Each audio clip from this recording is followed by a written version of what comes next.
বুবলি বুবলিকে নিয়ে একটি মারাত্মক তথ্য আপনাদেরকে দেব, যেটা বুবলির মুখ থেকেই আপনারা শুনতে পাবেন যে বুবলি সাকিব খানকে নিয়ে কতটা ইনসিকিওর। বুঝতে পারলেন? মানে সে সব সময় সাকিব খানকে চোখে চোখে সাবধানে রাখতে চায় যে কোনো মতে সাকিব খান হাত ছাড়া না হয়ে যায়। আপনাদেরকে প্রথমত বুবলির একটা ভিডিও দেখায়, যেখানে আপনারা দেখতে পাবেন যে বুবলি কি বলছে। আগে কথাগুলো শুনুন, তারপরে আমি বলছি আপনাদেরকে। কারণ এই যে অপু বিশ্বাস আছে না, যে অপু বিশ্বাস সাকিব খানকে ভালোবেসেছিল, বিশ্বাস করেছিল, কিন্তু বুবলি ছল ছাতুরি করে সাকিব খানের সাথে সংসার বেঁধেছে। আর সেই বুবলি অত সহজে সাকিব খানকে হাতছাড়া করবে? আগে কথাগুলো শুনুন, তারপরে আমি আপনাদেরকে শোনাচ্ছি। যে যেভাবে ভালো থাকার, বিকজ আমি আমার জীবনটা নিয়ে যদি বলি, আমি খুব ঘরগুলো আমি চেয়েছি আমার ঘরটা বাঁচাতে সবসময়। সেটা সেটা আমার ঘর ছিল, কারণ আমার সাংসারিক জীবনে তো আমি সবসময় 100% চেষ্টা করছি যে যেভাবে ভালো থাকার, বিকজ আমি আমার জীবনটা নিয়ে যদি বলি, আমি খুব ঘরগুলো আমি চেয়েছি আমার ঘরটা বাঁচাতে সবসময়। সেটা সেটা আমার ঘর ছিল, কারণ আমার সাংসারিক জীবনে তো আমি সবসময় 100% চেষ্টা করছি যে যেভাবে ভালো থাকার।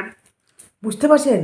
মানে সে কথাগুলো বলছে যে আমি সংসার জীবনে হাজার চেষ্টা, মানে সবসময় চেষ্টা করছি যাতে ঘরটাকে বাঁচাতে। মানে কি ঘরটা বাঁচাতে? এই ঘরটা কি ভেসে যাচ্ছে? এখানে বুবলি কিন্তু ইনডাইরেক্টলি আমাদেরকে বোঝাচ্ছে যে কোথাও না কোথাও সে সাকিব খানকে নিয়ে ইনসিকিওরে ভুগছে। মানে সে সাকিব খানকে কোনো মতোই হারাতে চায় না। আমি বলবো যে যেভাবে বুবলি, দেখুন, এটাকে বলে বুবলির কাছ থেকে না অপবিশ্বাসকে কখনো কখনো কিছু কিছু জিনিস শিখতে হয়।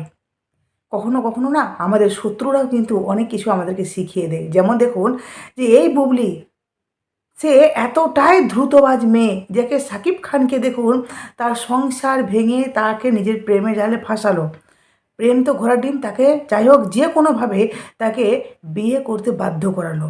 সে শরীর দিয়ে হোক বা অন্যভাবে হোক, যে কোনো কিছু করে হোক, বাচ্চাকে ইমোশন দেখি, মানে বাচ্চার ইমোশন দেখিয়ে যে কিছু করে বুবলি কিন্তু তাকে বাধ্য করালো তার স্ত্রীর অধিকারটা পেতে। সে স্ত্রীর অধিকার নিল। তারপর দেখুন যে বুবলি কি বলছে, যে আমি সবসময় চেষ্টা করি আমার ঘরটা বাঁচাতে। মানে বুবলি সবসময় এটাই ইসে থাকে যে সাকিব খান যাতে অপু বিশ্বাসকে ছেড়ে যেভাবে আমার কাছে এসছে, সেভাবে যেন আমাকে ছেড়ে অন্য কারো কাছে না যায়। যার জন্য সবসময় বুবলি কিন্তু সাকিব খানের মানে হাতে রাখতে চায়, বা সাকিব খানকে সবসময় নজরে নজরে রাখতে চায়। আর অপু বিশ্বাস কী করেছে? বিয়ে করেছে, অথচ সাকিব খানকে আজাদ একটা, মানে খোলা আকাশে যেভাবে পাখি উড়ে বেড়ায় না, ঠিক সেভাবে সাকিব খানকে ছেড়ে দিয়েছে। আর অপু বিশ্বাস কিছু মাইন্ডই করেনি, আমাদের বকা অপু বিশ্বাস। ঠিক আছে? ওই যে গৌতম সাহা বলে না যে অপু এখনও বোকা, কারণ গৌতম সাহা বুবলির সাথে মিশে বুঝতে পেরেছে বুবলি কী চালাক। আর সেই হিসাবে সত্যিই গৌতম সাহা বলেছে অপু বোকা, কারণ অপু বিশ্বাস এতটাই সরল, এতটাই সাদাসিধা, তার মনে না কিছু নেই, প্যাচ নেই। সে বুঝেই না যে মানুষ কতটা ষড়যন্ত্র করতে পারে। বুঝতে পারলেন? আর সাকিব খান যেখানে সবাই তাকে পছন্দ করে, সব মেয়ে তার সাথে সিনেমা করতে চায়, সেই সাকিব খানকে অপু বিশ্বাস একটুকু অবিশ্বাস করেনি। কারণ ছেলে মানুষ কখন যে কার জালে পড়ে যেতে পারে, এটা সবসময় কিন্তু মেয়েদেরকে সাবধানতা অবলম্বন করতে হয়। আজকাল আপনারা দেখবেন যে প্রত্যেকটা নায়ক নায়িকা, হ্যাঁ, 2টো 3টে 4টে বিয়ে।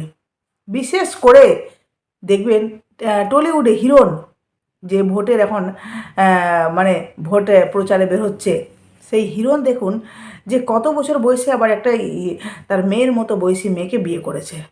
তো ভাবতে পারছেন? মানে টলিউডের কোনো আছে? হ্যাঁ? বা সিনেমা জগতের কোনো ঠিক ঠিকানা আছে? এই নায়ক নায়িকা যে কোনো সময় সিনেমা করতে করতে, শুটিং করতে করতে তাদের একটা অ্যাট্রাকশন সৃষ্টি হয়। আর তারা প্রেমে ফেঁসে যায়। অনেকে বিয়েও করে নেয় নিজের সংসার ছেড়ে, অনেকে আবার সেখান থেকে কোনো মতো করে বেরিয়ে আসে। বেশিরভাগ নায়ক নায়িকার জীবনে এটা হয়েছে। আমি তো বলব 99% নায়ক নায়িকার জীবনে এটা হয়েছে। বুঝতে পারলেন? তো অপু বিশ্বাস শাকিব খানকে ভালোবাসতো, বিশ্বাস করেছিল। কোনো মতেই সে শাকিব খানকে হারাতে চায়নি। এটাই হলো অবিশ্বাসের সবচেয়ে বড় মানে ভেবেছিল যে মানুষটা ভালোবাসি এই কোনোদিনও আমাকে হারাবে না বা আমাকে মানে কোনোদিনও আমার সাথে বিশ্বাসঘাতকতা করবে না, কিন্তু করেছে। শাকিব খান করেছে, বুঝতে পারলেন? তো যাই হোক, আপনারা আমাদের যারা যারা অপু বিশ্বাসকে ভালোবাসেন তারা তো অবশ্যই বুঝতে পারছেন যে অপু বিশ্বাস মানে যতটা মনের ভালো, এই ভালো মন দিয়ে দুনিয়াতে কিন্তু চলা যায় না, কারণ একটু না একটু আপনাকে সাবধানতা অবলম্বন করতে হবে। নিজের সংসার বা নিজের পরিবার বা নিজের কাজের প্রতি একটু তো আপনাকে স্ট্রিক হতে হবে। যেভাবে অবিশ্বাস আগে কত সুন্দর কত স্লিম ছিল, এখন যেন কেন ওনাকে আর মানে উনি আর নিজের শরীরের প্রতি তত যত্নই নিচ্ছেন না। আর এই কদিন থেকে তো অবিশ্বাসকে দেখাই যাচ্ছে না, জানি না কেন অবিশ্বাস হঠাৎ করে এতটা আড়াল হয়ে গেলেন কেন? যেখানে অবিশ্বাসের না কোনো লাইভ, না কোনো ওনার পেজ থেকে, না কোনো ভিডিও, না কোনো আপডেট, না কোনো ওনার ইন্টারভিউ, না কোনো উদ্বোধন, কিছুই দেখতে পাচ্ছি না অবিশ্বাসকে। সত্যি ভালো লাগছে না যে অবিশ্বাস কেন, কোথায় আছে, কি হচ্ছে, টেনশন হচ্ছে। এবার আপনাদেরকে দেখাই শাকিব খানকে নিয়ে দেখুন মারাত্মক মন্তব্য করেছে, কারণ যেটা আমার সাংসারিক জীবনে আপনাদেরকে দেখাই, দেখুন। আজকে সাকিব খানকে মেগাস্টার যদি বলে বাংলাদেশের বাইরে সে যাক, আমেরিকা যাক, দুবাই যাক, কুয়েত যাক, কাতার যাক, তারে কেউ চিনব না। কিন্তু শাহরুখ যেখানেই যায় শাহরুখ খান। মান্না ভাই মারা যাবার পরে সাকিব খানই তো ধরছে মিডিয়াটারে। অনেকে বলে বিখ্যাত অভিনেতা, কিসের বিখ্যাত? ওই স্টার, স্টার কি ওইটা অনেক অনেক দূরের রাস্তা আমাদের জন্য, আমার জন্য। আমি মনে করি হ্যাঁ, স্টার হলো শাহরুখ খান। সারা এশিয়া মহাদেশ তারে চিনে। আমার কাছে মনে হয় না যে কেউ স্টার না। সাকিব, আজকে সাকিব খানকে মেগা স্টার যদি বলে বাংলাদেশের বাইরে সে যাক, একমাত্র স্মার্ট সিটি বসুন্ধরা, আধুনিক বুঝতে পারছেন? ধাপ এগিয়ে। আমেরিকা যাক, দুবাই যাক, কুয়েত যাক, কাতার যাক, তারে কেউ চিনব না। কিন্তু শাহরুখ যেখানেই যায় শাহরুখ খান স্টার তাকে বলে। হ্যাঁ, শাকিব খান ভালো পারফর্মার, ভালো অভিনয় করে, তার প্রচুর দর্শক আছে আমাদের দেশে। শাকিব খান না থাকলে, মান্না ভাই মারা যাবার পরে শাকিব খানই তো ধরছে মিডিয়াটারে। রাজ্জাক আঙ্কেল মারা যাবার পরে এরা এখন ও না থাকলে, সাকিব যদি না থাকতো, সাকিব হয়তো বয়স আমাদের ছোট ভাই, এটা অকপটে স্বীকার করতে হবে। কিছু না থাকলে তো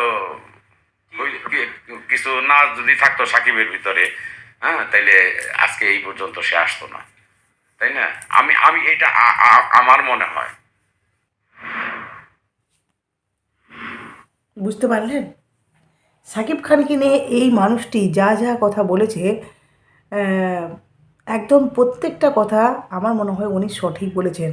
আমরা এই যে সোহেল খান যে ব্যক্তিটি রয়েছেন, উনি কিন্তু আঙুল দিয়ে দেখিয়ে দিয়েছেন, বুঝিয়ে দিয়েছেন আমাদেরকে যে এই যে আমরা শাকিব খানকে শাহরুখ খানের সাথে তুলনা করি না, এটা সত্যি আমাদের বিশাল বড় ভুল। কারণ শাহরুখ খান কোথায়?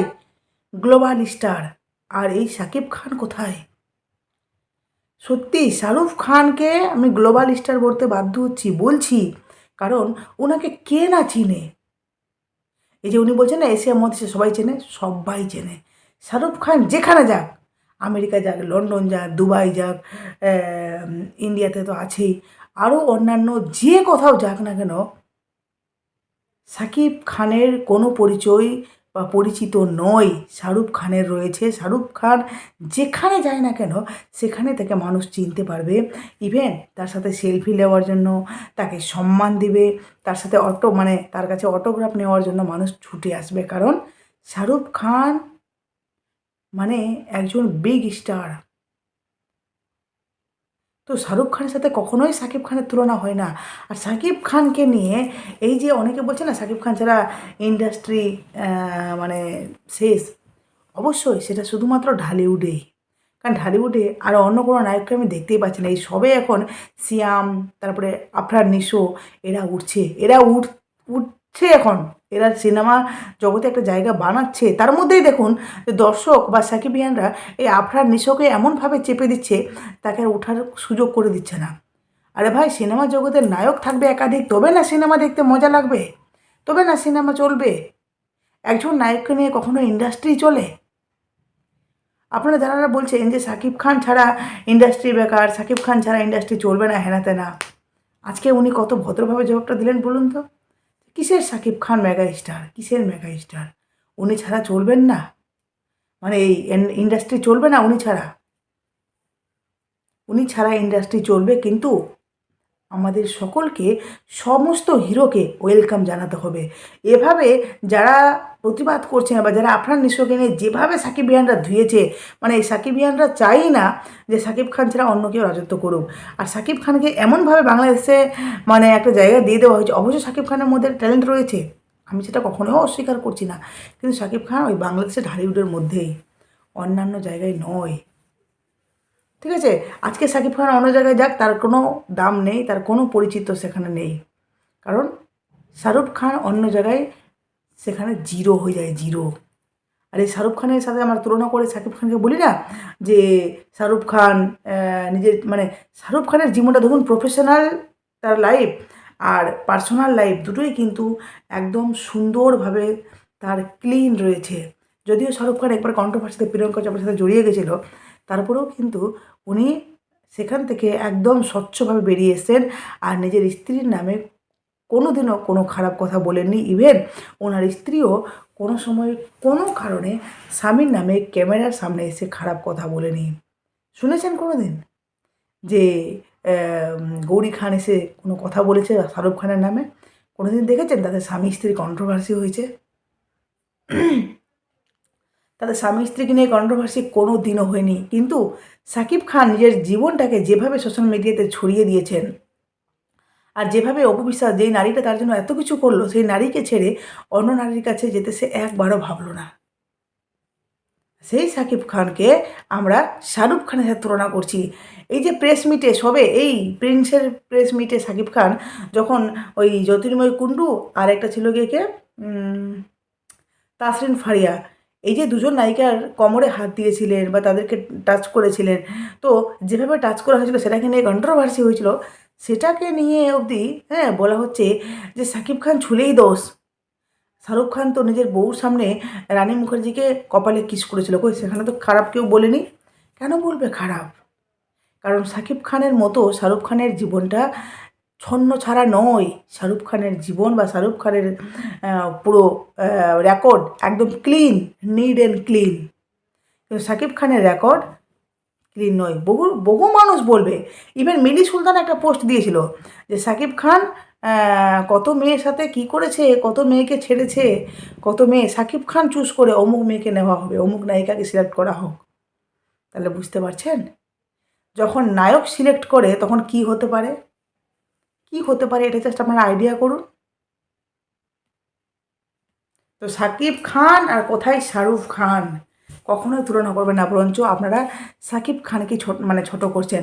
এই যে সাকিব খান, ঢালিউড ইন্ডাস্ট্রি হলো গিয়ে বিশেষ করে বাংলাদেশ যেহেতু একটা মুসলিম দেশ, তো সেখানে আমি মনে করি মেয়েদেরকে খুব মানে ঢাকা ঢুকা অবস্থায় বা যেভাবে একবার ওই যে বারিশা হক একটা ড্রেস পরেছিলেন কালো রঙের, ড্রেসটা বেশ খোলামেলা ড্রেস ছিল, সেই ড্রেসে বারিশা হককে নিয়ে যা দর্শক ধুয়েছিল কমেন্ট বক্সে, সকলে বলছিল যে বারিশা হককে মানে ইন্ডাস্ট্রি থেকে করা হোক, বয়কট করা হোক, বারিশা হককে ব্যান্ড করা হোক, বয়কট করা হোক, এগুলো ঝড় তুলেছিল। কারণ এই সমস্ত ড্রেস কখনোই বাংলাদেশে অ্যালাউ নয়, বুঝতে পারলেন? আর সেখানে সাকিব খান এই যে যেভাবে মানে জীবনটাকে ছন্নছাড়া করেছেন বা যেভাবে নায়িকাদের হাত দিচ্ছিলেন, সেটা কিন্তু ঢালিউড ইন্ডাস্ট্রিতে চলে না। ঢালিউডকে বলিউডের সাথে তুলনা করছেন আপনারা। কোথায় বলিউড, কোথায় ঢালিউড? ঢালিউড একটা ছোট্ট ইন্ডাস্ট্রি, বলিউড যেখানে বিশাল বড় একটা ইন্ডাস্ট্রি, তারপরেও আপনারা ঢালিউডের সাথে বলিউডকে তুলনা করছেন। সাকিব খান এই নায়িকাদের সাথে সিনেমা করে উনি যার সাথে এতদিন থাকলো, গোপনে সম্পর্ক থাকলো, সন্তান হলো, সন্তান যখনই কনসিভ করলো, তাকে ডিভোর্স দেওয়ার মানে একটা সুপরামর্শ নিজের মনে সিদ্ধান্ত নিয়ে নিল। কিন্তু শাহরুখ খান এমনি করেনি। শাহরুখ খান সন্তান, ইভেন নিজের ওই স্ত্রী, তার 3টা সন্তান শাহরুখ খানের, সবাইকে নিয়ে খুব সুন্দর, খুব সুখী আছে। এটাই হলো শাহরুখ খানের মানে সবচেয়ে বিগ পাওয়ার, তার পরিবারের বিগ সাপোর্ট। যাই হোক, আপনারা বুঝবেন না, যারা বোঝার তারা ঠিক বুঝবে, আর যারা না বোঝার বা যারা শাকিব খানকে এই যে আপনারা সবসময় সাপোর্ট নিচ্ছেন, বা শাকিব খানের যেভাবে শাকিব খানকে সব জায়গা থেকে প্রোটেক্ট করছে, ওরা প্রোটেক্ট করতে করতে অননায়ককে এমনভাবে ছোট করছে যে ইন্ডাস্ট্রিতে অননায়কের জায়গাও করতে দেবে না ওরা। যাই হোক, আপনারা অবশ্যই মূল্যবান মতামত দেবেন। আর বুবলি কতটা ইনসিকিউর আপনারা বুঝতে পারলেন তো।